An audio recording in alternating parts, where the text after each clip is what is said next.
Welcome back to Old School Essentials Solo Play with Scudder Mike. We have been away for a couple of days. I have been really excited to get back into the game. We built this hex and I really want to explore it with my druid that I rolled up.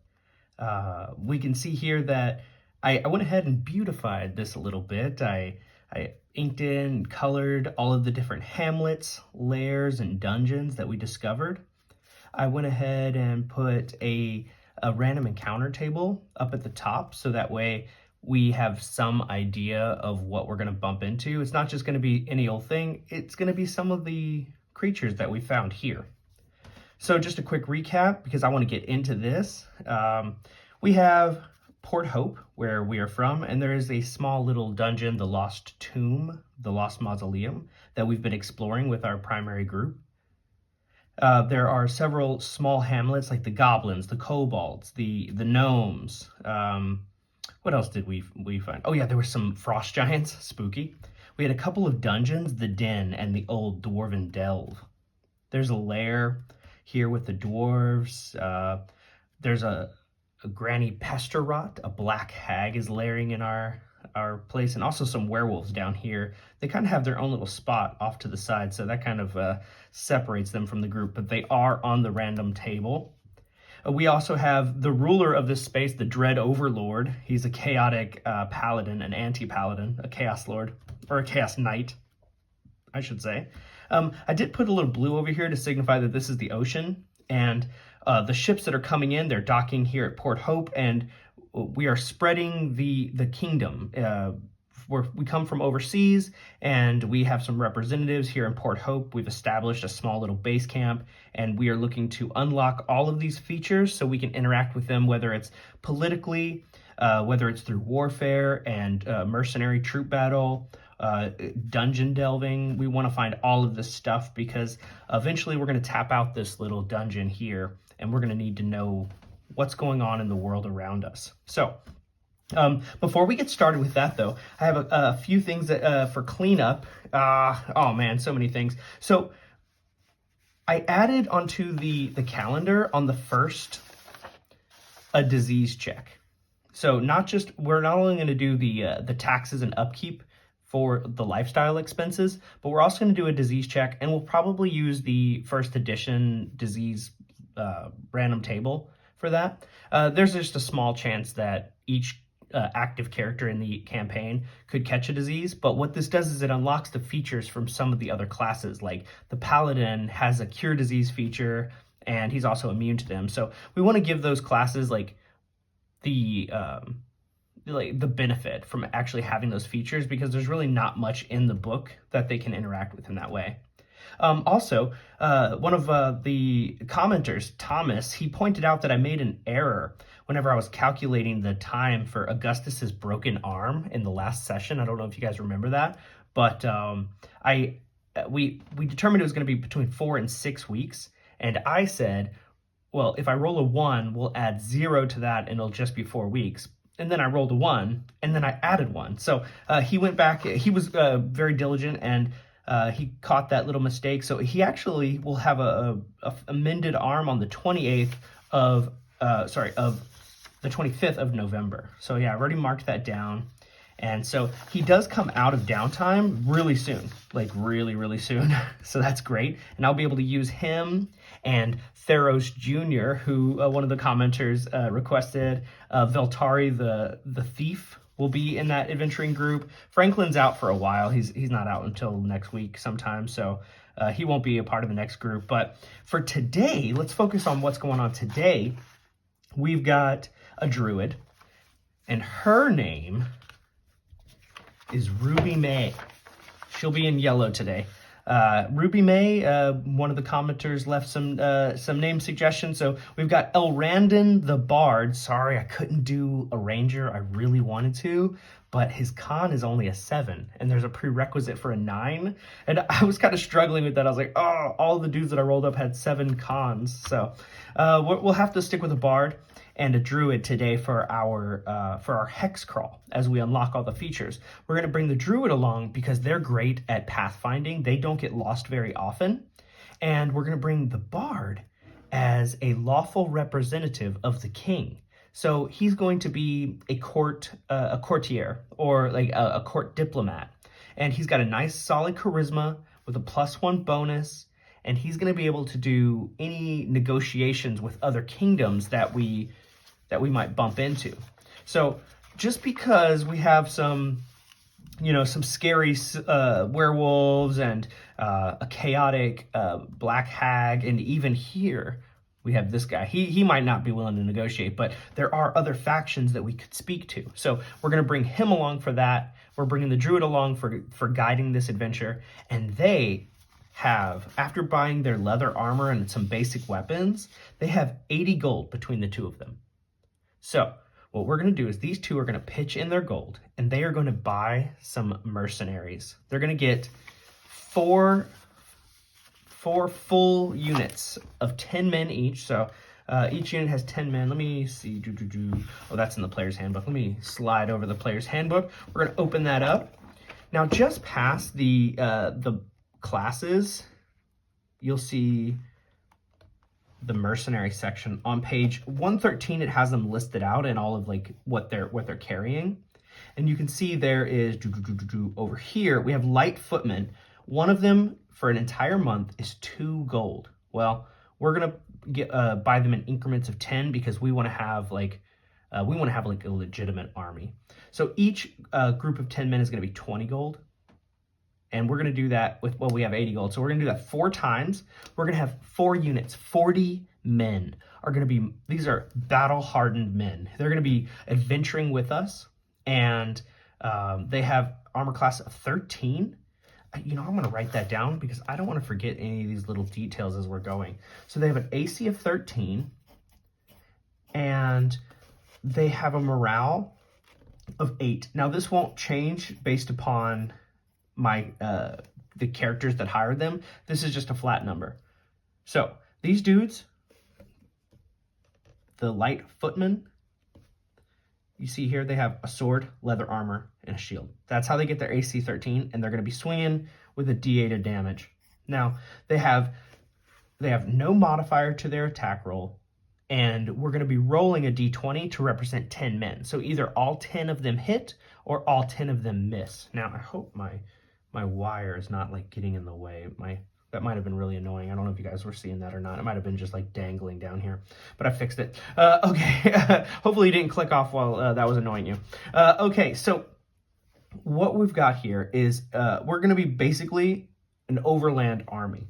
These guys are going to be moving from subhex to subhex, clearing and identifying and basically unlocking all of the features of the hex, because like we've said before, my guys, they don't know what's here. Each of these subhexes is about 1.5 miles roughly, and so it takes some time to go like all the way through it and explore. So in a hilly terrain, which is what we were rocking, my team can move 4 subhexes per day. So they can do 2 halves, that's 1, 2, 3, 4. So they could like map this entire space in one day.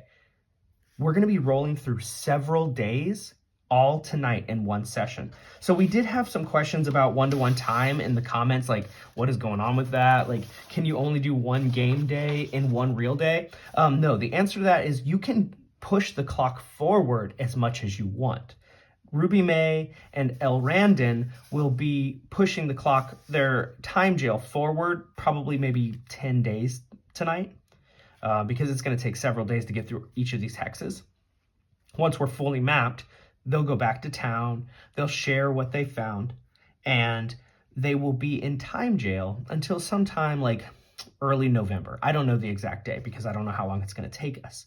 During that time, I can't play these two, but I can play other heroes for that adventure. So yes, I can push the clock forward, but I have to pay the piper eventually. Like I have to pay that tax of time. So let's talk a little bit about what hex crawling looks like, because that's what we do here on Scudder for Mike. We are learning how to play solo. So the first thing you're going to do, we're going to start here at our town, right? And we have to pick a direction. So my guy, what I want to do is I want to like unlock little clusters and then kind of move over here and then unlock this little space. I don't want to like zigzag all over the place if I can avoid it. Maybe kind of like do minor zigzags, but like kind of keep it in a zone. And then that way it's not just a lot of like back and forth. Then once I pick my path, I'm going to roll for the weather to see how things are going. If it's very rainy, if it's like storms or extreme heat, I can't travel that day. I just have to pay the tax of the daily food and hope that nothing attacks us. And then we're going to roll random encounters. So we're going to do like one day pretty quickly. I'll say, since today is the 27th here in Beijing, China, I'll say today's the 27th. Boop, boop, boop. We go here, here, and here. Roll for random checks. Nothing, nothing. Okay, moving on. The next day, 28th. And so the whole time we brought some food. We have the soldiers, they have enough food and weapons and gear and stuff for an entire month. So they are going to be provided for. So let's make sure that we've got everything. We're ready to go. I think we are. I'm looking at all of our details. I think we're ready to rock. Yeah. Okay. Oh, but there was some fun things I wanted to point out before we get started. I know I keep saying that, but okay. So check this out. If you look at the gnome section here in the Dungeon Master's Guide, the referee's tome, you gotta go to the G's, right? And you're gonna love this. This is completely random. Can't make this stuff up. Reading about the gnomes, yeah, they got all these stats, but check down here. They hate kobolds. Normally will attack on sight. Kobolds, bam, right down here. If you go to the kobold section, it says the same thing about gnomes. They will attack the gnomes on sight. So these two factions definitely are at war. Now, we want to use our political influence, maybe offer aid to one of the sides and eliminate the other. So that way we can build an ally, maybe get some of the reward from the ally, and then also like destroy the enemy and take their gold. Now, another one, dwarves. Okay. Now, we can hop right over here to Goblin because it says right here, hates dwarves. They attack them on sight. If you go to the dwarf section, it says the same thing about goblins. Bam, bam, these two are so close to each other. This was all randomly generated.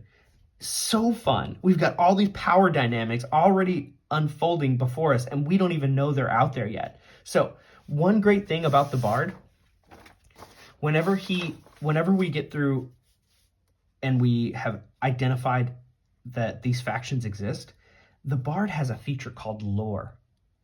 There is a 2 out of 6 chance that they know about magic items, the history of a region, magic, monsters, all sorts of fun things. So there is always a chance that he knows about the animosity between gnomes and kobolds and goblins and dwarves. We're going to see how this all plays out as we get going. So I think we're ready.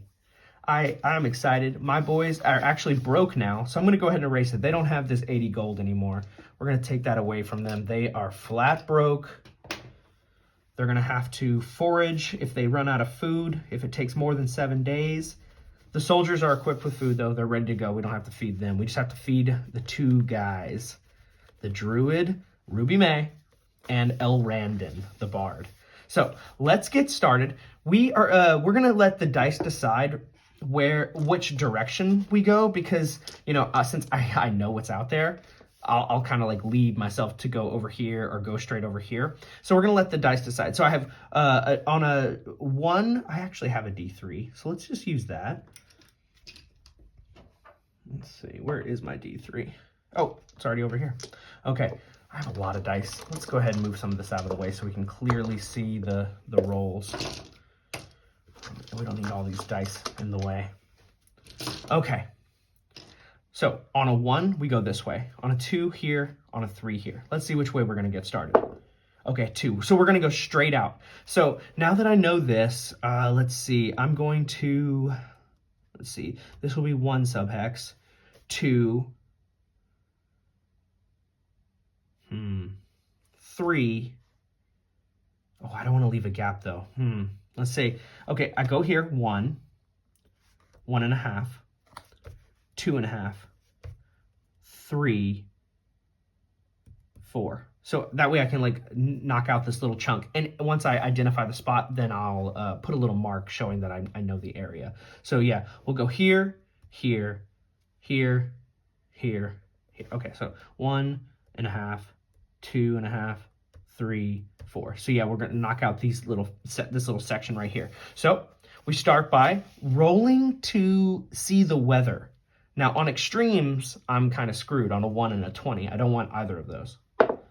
A 15, okay, so it is a little cloudy, maybe a little sprinkle of rain, but it's gonna be fine. All right, now let's see if I get lost. And if I do get lost, what time of the day do I get lost? I only get lost on a 1, so we are not lost. We actually find our way through the adventure. Now, is there going to be a random encounter?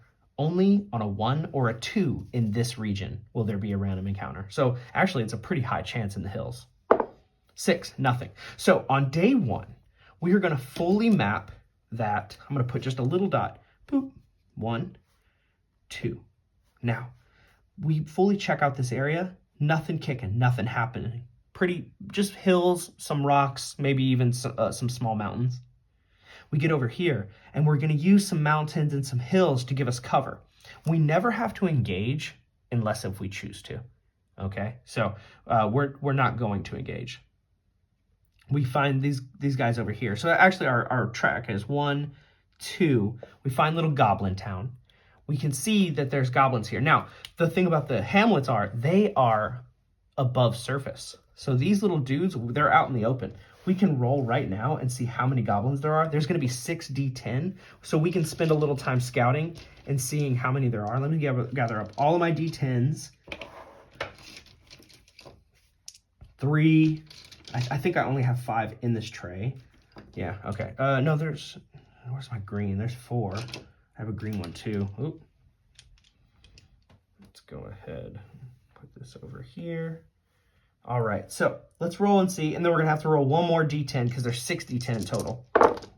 Oh, 18. Wow, so many. 18, 28, 36, and 40. 44, okay, and then one more, 44, and, okay, so we have a total of 47. We're going to make it an even 50. We're going to make it an even 50. Okay, I'm going to write that down. So we scouted out, they got 50 gobos, 50 of those little green buggers. They have been harassing with the dwarves for a while, so there's going to be a war here. We're going to make that happen. Okay, we find the keep of the Dread Overlord. We're going to scout him out. We already know right away that this dude, he has got mounted heavy troops, heavy horsemen, and they're on the random encounter chart. If we bump into them, there's a chance they might even invite us to the keep, even though he is a Chaos Lord. All right, so we've got 2.5. Let's go over here. We find the clan Hardhill, the dwarves. All right, so that puts us at 3 total. Now, they are layered, which means that they are in a fortified position. Okay, we can't check their numbers, but we want to parlay. Dwarves are typically lawful, and so we are going to roll up to the front gates, and we are going to request for an audience with their lord, with their king, and we are going to tell them of the riches and the advantages of working with the king beyond the sea. His name is Argus Bactal III. King Bactal offers peace, a peace treaty, and if they will give us shelter when we need it, if the Hardhill dwarves will shelter us, we will support them in their war campaign against Goblin Town.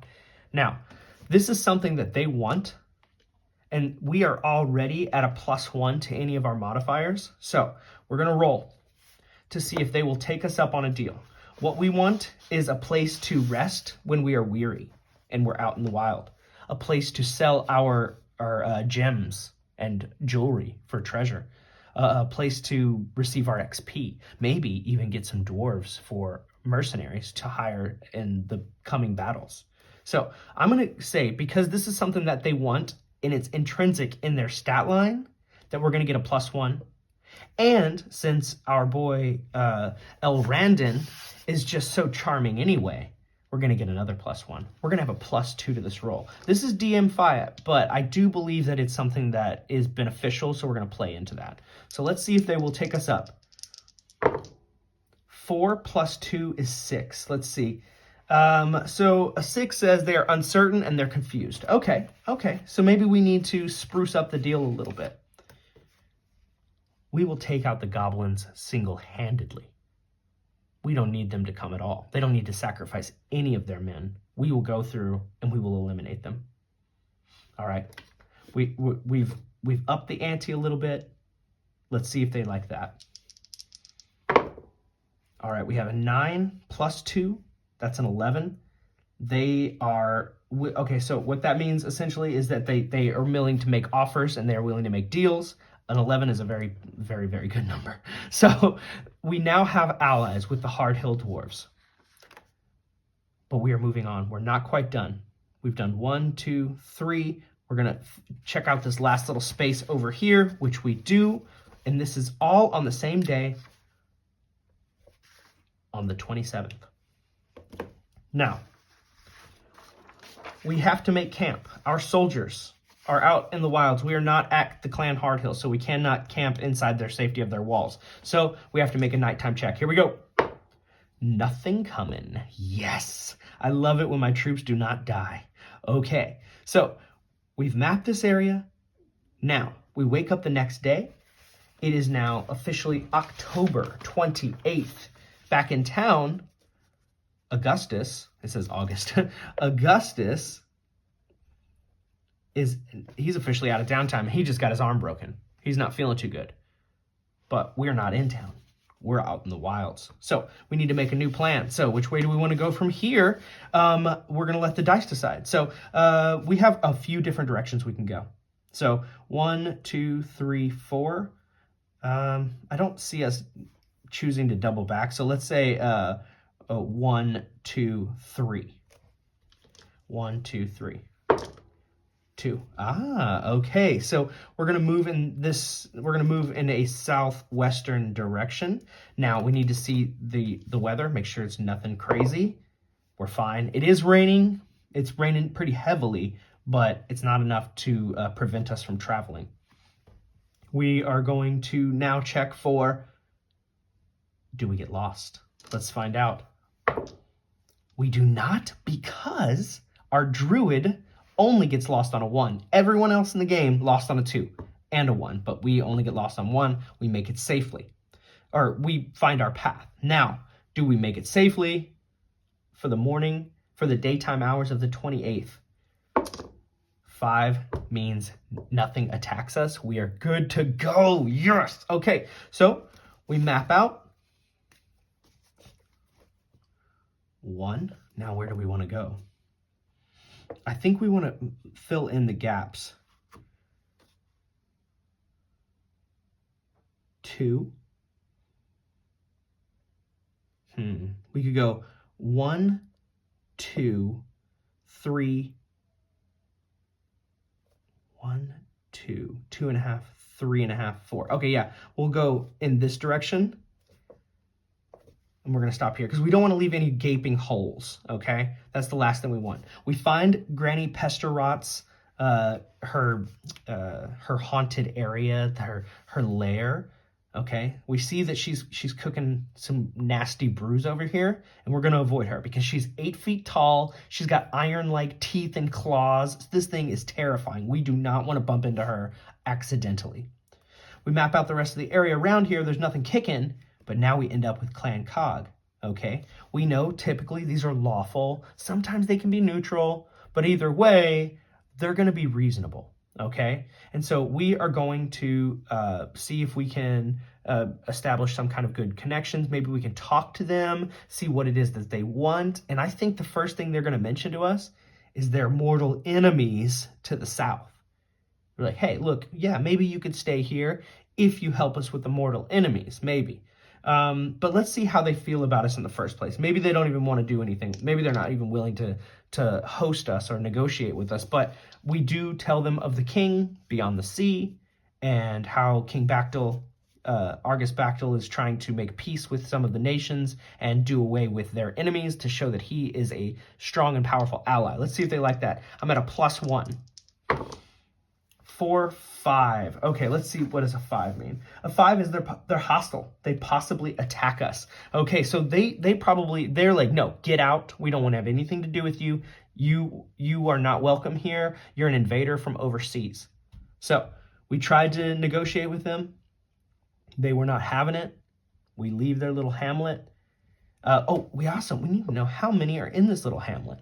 So to determine that number, we're only going to be rolling one time on the wilderness chart. We're not going to multiply by 5 because that would be a layer, and this is smaller than a layer. So we need D8s to do this one. So D8s, let's see, I got 1, 2, 3, 4. There's a blue one, there's a black one in here, 2, 5. Okay, so there's 5 D8. This is how many are in their layer. Oh, sorry, their hamlet. Oh, wow, big numbers. Really good, solid numbers. Okay, so we got 10. We got another 15 on top of that, so that's 25. We got 29. We're going to make it an even 30. We're going to say it's an even 30. Okay. I mean, we outnumber them, so yeah, I could see why they'd be like, hey, no, you guys get out of here. We're not going to host you guys. You're not welcome here. No, you're going to be way too dangerous for us. So that means that they probably didn't even tell us about their enemy because they're not even willing to, like, talk to us. So we're going to roll. We're not hosted inside their home, so we have to roll for a random encounter for the night of the 28th. We will have something in the night. Now, we have 2 full units and the druid on one shift, 2 full units and the bard on the other. Evens, it's during the druid shift. Odds, during the bard. All right, it's when Elrandon and his troops are doing their patrol. We're going to roll 2d6 to see what happens. This could be bad. It could be scary. 6. Orcs. The Steel Eater clan. There's 1d6 times 10 of these dudes. Whew. This could be bad. Now, I put here a 30 maximum, but the more I think about it, I don't know if that's true. Because, so the Steel Eater clan, we rolled it up already. There are 30 of them in the den. Now, that is canon. They are here. There are 30 of them here. Maybe we subtract the difference. Okay, so like, I don't know. You know what? Let's just let the dice decide. 1d6 times 10. Hopefully we don't hit 5 or 6. We hit like 1 or 2 of them and they like run away from us. Okay, let's see. Okay, 2 times 10. There's 20 orcs that we stumble upon. How far away are they? Well, they stumble upon us actually. So, okay, so we've got 70 yards away. Oh, but you know what? That might not even be right, because if we're surprised, let's see if they're surprised with purple. Well, actually, we always do the monsters are black, the heroes are green. 1 or 2, we're both surprised. Okay, so at this point, we're both surprised.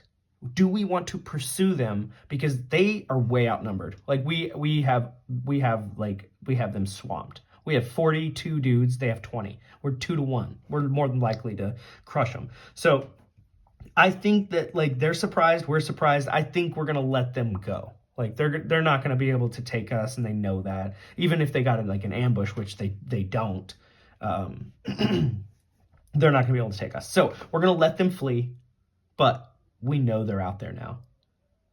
The Steel Eater Orc clan. They're out there. Okay. You know what?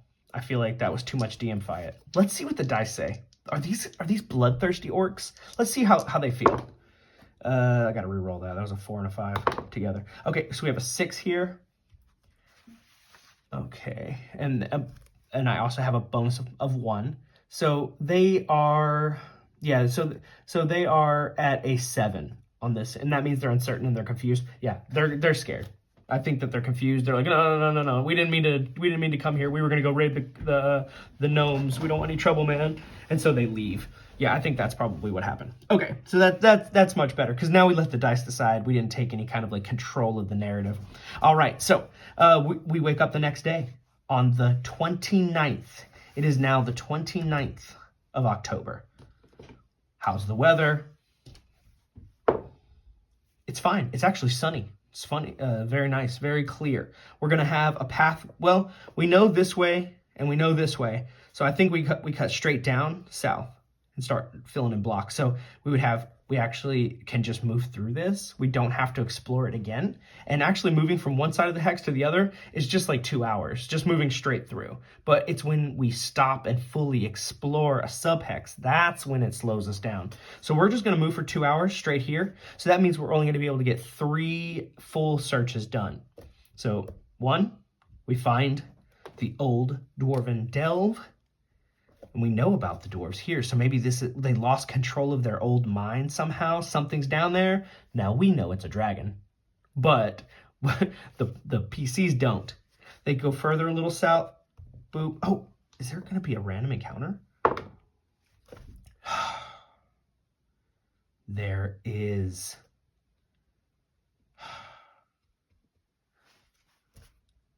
First and foremost, we didn't do our lost check. That would be our lost. We get lost. Okay, so sorry guys, I do make mistakes doing this because I have very little experience with hex crawling. This is only the second time I've done it. So the first roll is, do we get lost? Yes, we do. So we head here. We try to head south. We don't head south. We hit up either Granny Pesterut or the Dread Overlord, so evens odds. We end up over here. Now, let's see if there's going to be a random encounter. There is a random encounter. So we come over here. We're like, wait a second. This is the wrong area.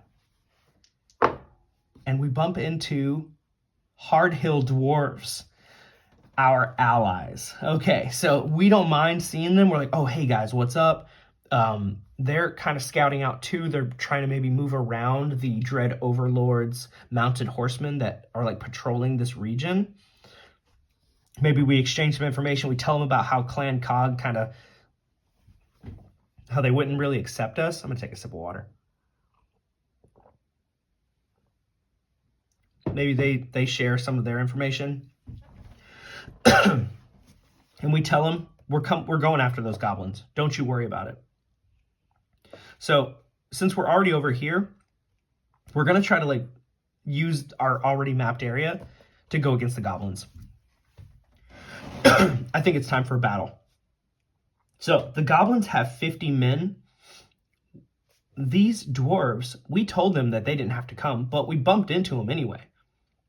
We bumped into 5d8 of them. And you know what? They might be marching through this space too just to go for the goblins. So let's see if they want to team up. +1. 9, 10. Yeah, they're open to offers on that. Let's team up. Okay, so our 42 guys, and they're lots of 7s. I like it. 21, 22. That was a 5. I kind of bumped it. 27. We're going to make it an even 30. Because for warfare, you want it units of 10. So, yeah, that will be awesome. Okay, so what we're going to do is we're going to say that these are Dwarven Lightfoot.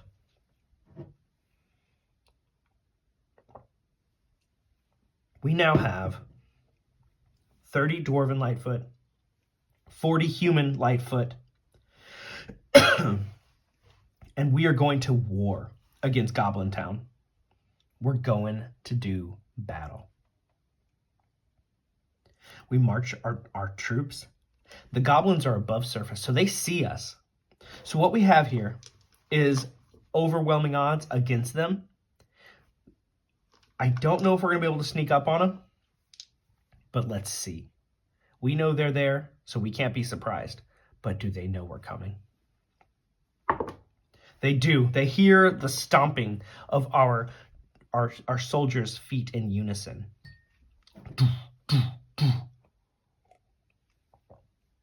So So we're just going to war. We're going to do warfare.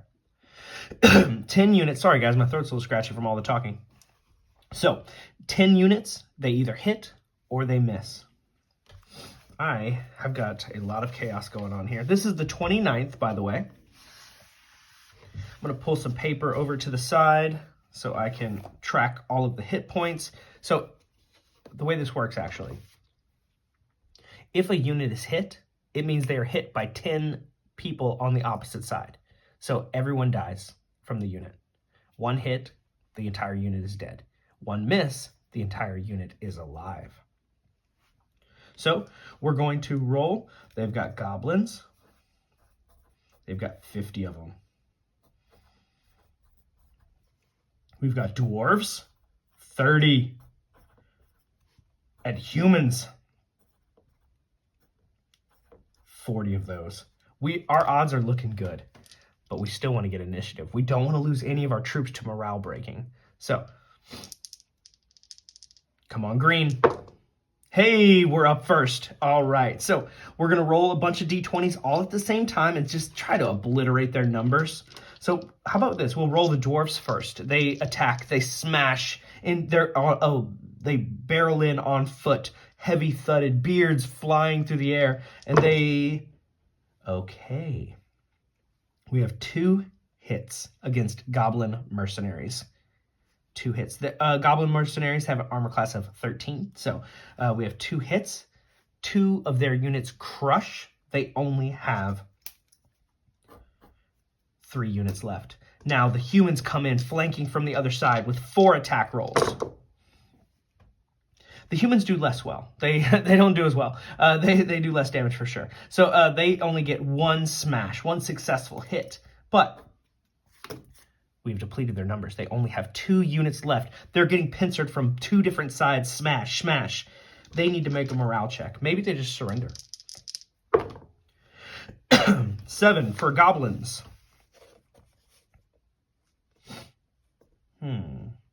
Ooh, they just make it. They just make it. These little green slimy bastards. Well, they're going to take their attacks. They have 2. Let's see. Do they want to go against the dwarves? Probably. They attack them on sight. 1 hits. Ooh! They crush into the dwarves. So, sadly, the dwarves lose 1 of their units. Top of the round, we're going to have to make a morale check.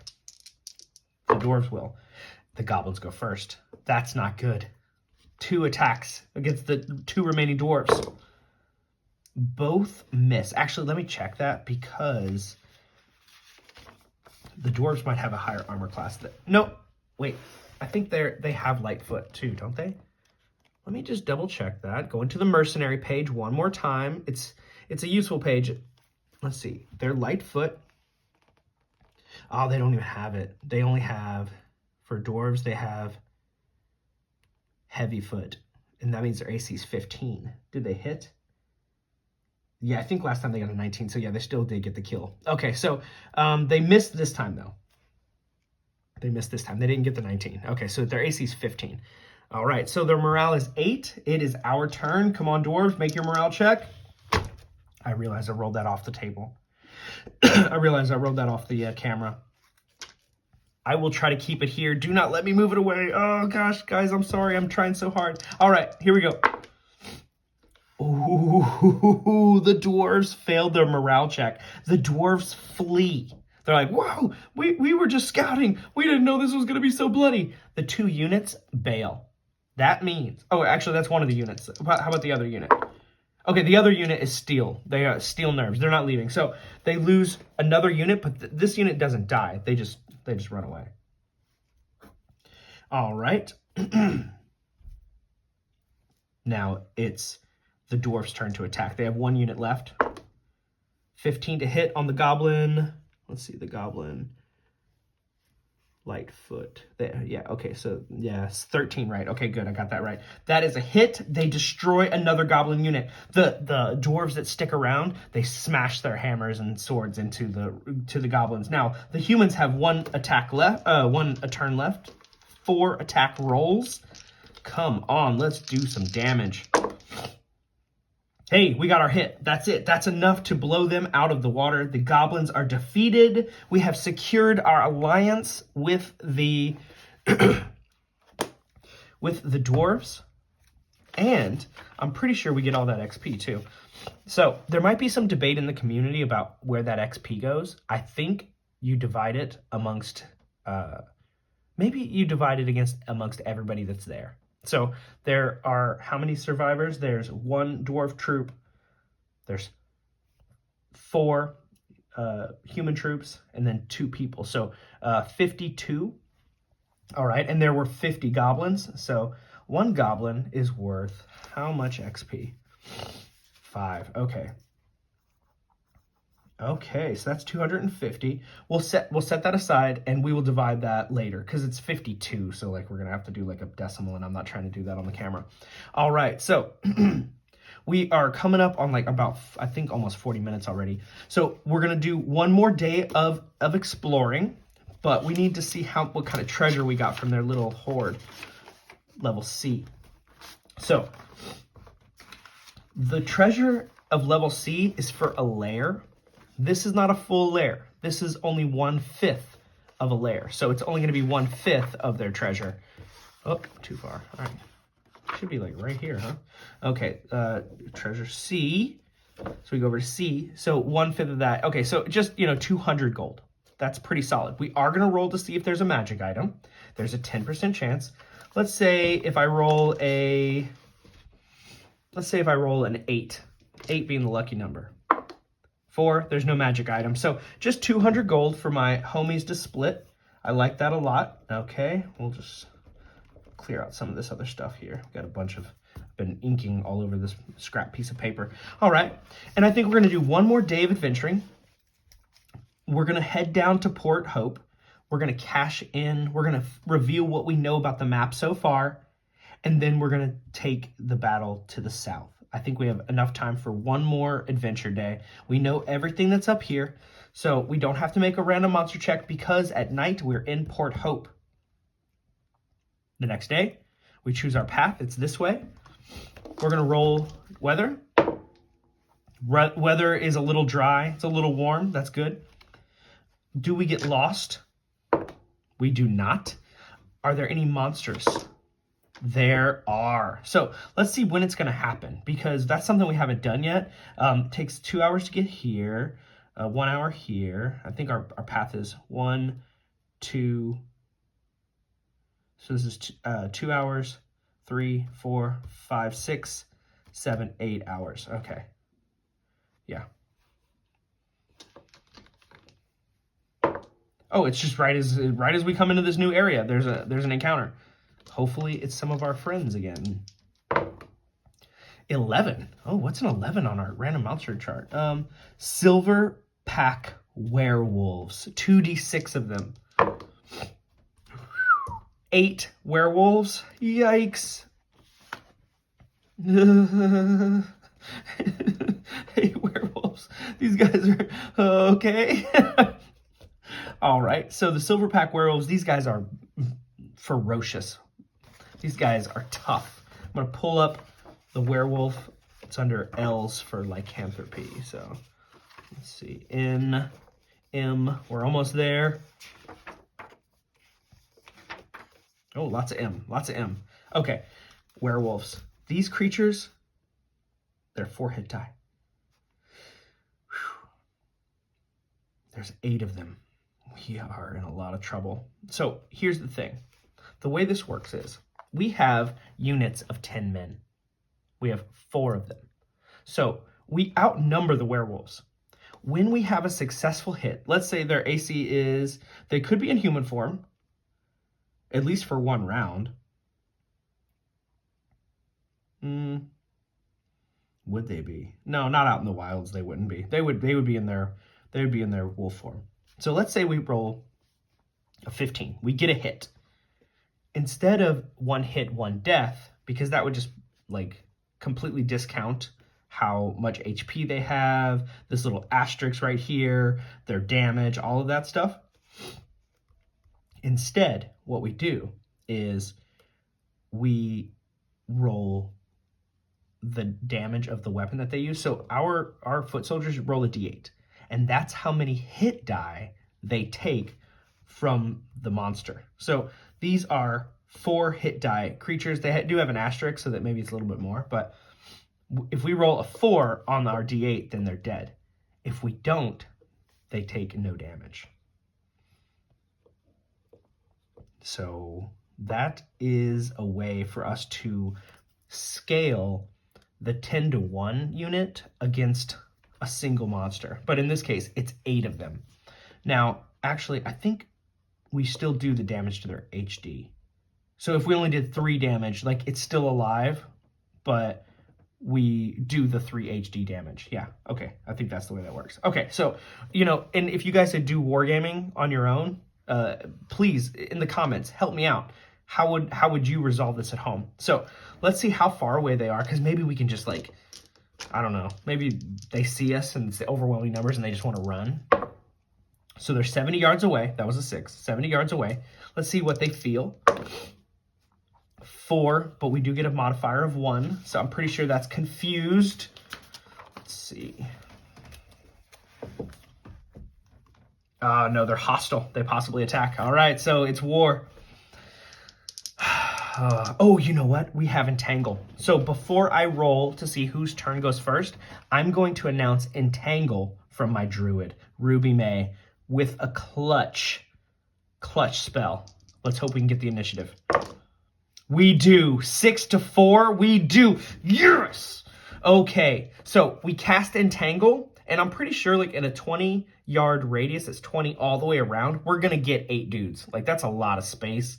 And they're probably a pack. They're moving as a pack. So let's see how many of them we actually entangle. We only get 1. We only entangle 1. No! Okay, it's all right. We are up first with our attacks. I will have, all right, here we go. 4 units. All right, we got 2 hits. So that's 2d8. Let's see if we can kill one of them. We're not attacking the one that's entangled, by the way. Oh, let's see, did he saves versus spells to see if he's even entangled. Let's see. He fails, so he is entangled. Okay, let's see. 2d8 damage. We kill one of them outright. Our swords come slashing, and we do 2 hit die to another. So of the 8, 1, 2, 3, 4, 5, 6, 7, 8. One of them is dead, and one of them is already down 2 hit die. They need to make a morale check. They are overwhelmed. What were they thinking trying to fight us? 6. I think they make it. Their morale is 8. They stay. They're hungry. They want to fight. So their remaining guys are going to be making some attacks. Let's see. 1, 2. One of them is tied up. He cannot join the fray. So we'll say that is, there's 1, 2, 3, 4, 5, 6 attacks coming in. And then I'll roll 1 more. Natural 20. 15. Okay. What is their modifier? Plus 3 to hit. That's a hit. 1, 2, 3, 4 hits. These werewolves rip through our units, shredding them in a single turn, obliterating our boys. Do we have a damage threshold? So when it's 10 units versus 10 units, 1 hit is 1 kill. But for them, I think they need to hit our damage threshold of 10 hit points, because each of them only have 1 hit point. Because they all hit. So we had 4 hits. Yeah, just 4 hits, because that was an extra attack. So they're each going to roll 2d4, and they got to hit our damage threshold. I think that's the only fair way to resolve it, because it's not 10-1 for both sides. It's 1-1 and 10-1. So damage, we've got 7. That's not enough to kill 1 unit. 7 plus 3 is 10. So that's 1 unit down, 2 attacks. 5. and 6. So that's 2 units down and all 4 attacks. Is that right? Yeah. Okay. 2 units down. Yikes. Now we have to make a morale check, but not before combat. We have to see who goes first. It's a tie. We go again. They go again. Oh no. Oh, here we go. And with that, I think that's 15 there. Okay. And then one more attack. These 3 miss. Okay, that's a 13. That is a hit. Okay. Oof. Oof. Okay. Well, we have 2 units up. Let's see if they can hit our damage threshold. 5 and 8. That's 1 unit down and 2 attacks. And then the third unit will live with only 6 damage done. Okay. Now we make a morale check to see if that last unit flees. 8. They barely make it. Let me check. Did I write down their morale? I think I did. It was at the top. Morale of 8. They make it. Okay. Oh, goodness. This is so crazy. We need to flee. We need to run. Can we get away? Will they let us? Okay. We're going to make, our last unit's going to make an attack. They miss. And I think we're screwed. Our 2 heroes are going to try to bail. But I don't think we can outrun these guys. They have their meal. They have their meal. So if we can survive one more round, we are going to get away. We're going to withdraw. They have their meal. They have 30 bodies on the ground. They have more than enough to eat. We get the initiative. Okay. Okay, they're eating, they're feasting, we're running. We have 1 unit and 2 boys. Where's my map? Oh man! So as soon as we got here, we're running. We're like, let's get out of here. Let's go back to town. Yeah. So I think I've been going for quite a while now. So probably like 40 or 50 minutes. I don't know. I haven't quite been tracking the exact time. So what we have is a little bit of mapped area. We have like this side of the map. That's actually like a pretty big portion of what's going on in the hex. That was on the morning of the 30th that we bumped into those guys, and we go back on the 30th. Now we did get a little bit of treasure. Each guy gets 100 gold. It's not that much, but what is valuable is right here, the old dwarven delve. We know it exists, and these guys are dead. I'm going to put a big X through them. I'm going to even draw a little skull. These boys are dead. We did it. We made allies. We found the Dread Overlord.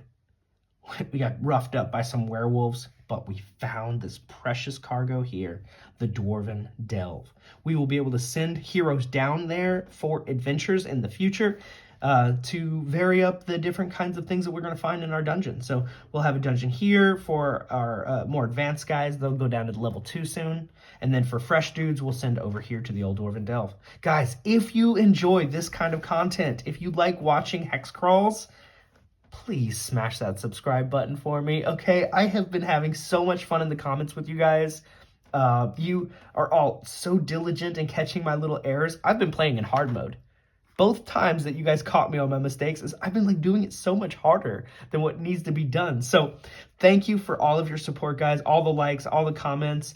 It's been so fun getting to know you guys. You're all really cool, and thanks for joining the community. And I will be sending out another dungeon and delve in the next couple of days, so you won't have to wait a whole week. All right. Thanks for watching. Bye.